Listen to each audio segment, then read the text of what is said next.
तो ये जो -1 प्लस -j0 है, this is called critical point. मैंने आपको पहले भी बताया है क्रिटिकल पॉइंट का क्या, क्यों हम इसको कंसीडर कर रहे हैं। तो जितना भी अब डिस्कशन आगे होने वाला है, चाहे वो पोलर प्लॉट में स्टेबिलिटी पार्ट हो या फिर नाइक्विस्ट प्लॉट हम आगे आने वाले टाइम में देखेंगे, वहां पर इस क्रिटिकल पॉइंट का बहुत ही इंपॉर्टेंट रोल है।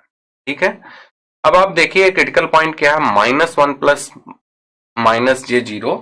तो this is real axis and this is imaginary axis, imaginary of j omega. ठीक है, imaginary of ji H j omega. यहाँ पर ऑब्वियसली ये हम चेंज कर देते हैं, इमेजिनरी ऑफ दिस और रियल पार्ट ऑफ दिस।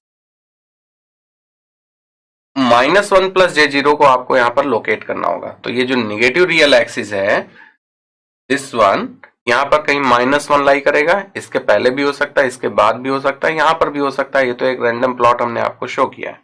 ठीक है, suppose this is critical point and this is -1 plus j0 लिख सकते हैं, -j0 लिख सकते हैं। ठीक है, क्योंकि 0 है कोई फर्क नहीं पड़ता है, इसको -1 पर भी -1 भी लिख सकते हैं आप।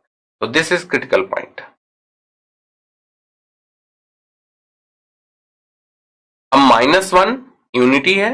ठीक है, अगर इस मैग्नीट्यूड को लेके, मीन्स 1 मैग्नीट्यूड को लेके एक हम सर्कल ड्रॉ करें, तो इस क्रिटिकल पॉइंट से पास होगा और वो सर्कल क्या कहलाएगा, that circle will be called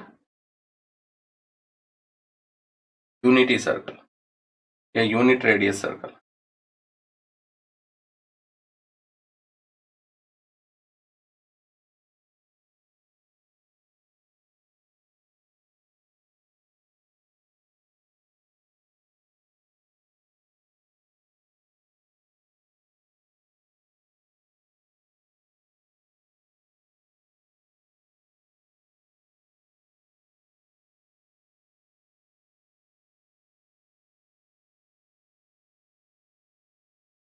अब आप यहां पर देखो, जब ये यूनिट रेडियस सर्कल हमने ड्रॉ किया है, तो ये कहीं ना कहीं पोलर प्लॉट को इंटरसेक्ट कर रहा है, एक पॉइंट।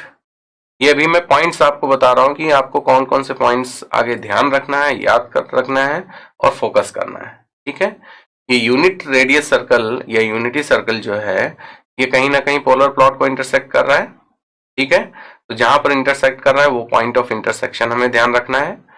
उस पॉइंट ऑफ इंटरसेक्शन पे अगर हम एक डॉटेड लाइन ओरिजिन से ड्रॉ करें, उस पॉइंट ऑफ इंटरसेक्शन को ज्वाइन करते हुए, तो ये कुछ ना कुछ एक एंगल फॉर्म कर रहा है निगेटिव रियल एक्सिस से, सपोज दिस इज फाई। तो इस एंगल को भी हमें ध्यान में रखना है। ठीक है, तो जहां पर ये पोलर प्लॉट को इंटरसेक्ट करेगा, कितना मैग्नीट्यूड होगा उस पॉइंट पे, कट तो यूनिटी रेडियस पे ही कर रहा है, तो सही ओरिजिन से अगर इस पॉइंट को ज्वाइन करेंगे तो लेंथ तो 1 ही आएगी। ठीक है, वो एक पॉइंट हो गया। सेकेंड, यहाँ पे जो पोलर प्लॉट इंटरसेक्ट करता है, इसका पॉइंट ऑफ इंटरसेक्शन हमें फाइंड करना होगा with the real negative real axis. जैसे हमने पहले भी बताया था कि इमेजिनरी और रियल एक्सिस के पॉइंट ऑफ इंटरसेक्शन आपको फाइंड आउट करने हैं।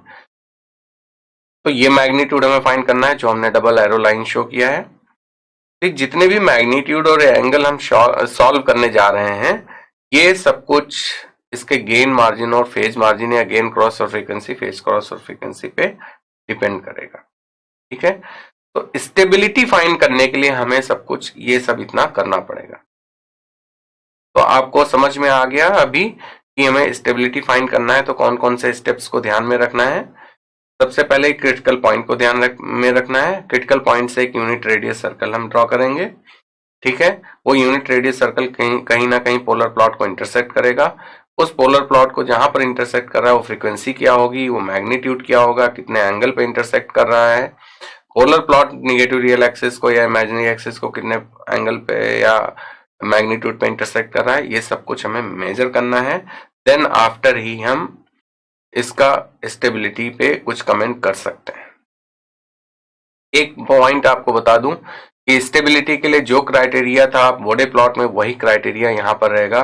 फेज मार्जिन, गेन मार्जिन दोनों पॉजिटिव होने चाहिए स्टेबिलिटी के लिए, चाहे वो पोलर प्लॉट हो, नाइक्विस्ट प्लॉट हो, बोडे प्लॉट हो। ठीक है, phase margin, gain margin should be positive for stability. Relative stability यहाँ पर भी हम मेजर करते हैं, जैसे बॉडी प्लॉट में बताया था कि रिलेटिवली स्टेबल होगा, ज्यादा स्टेबल होगा या कम स्टेबल होगा।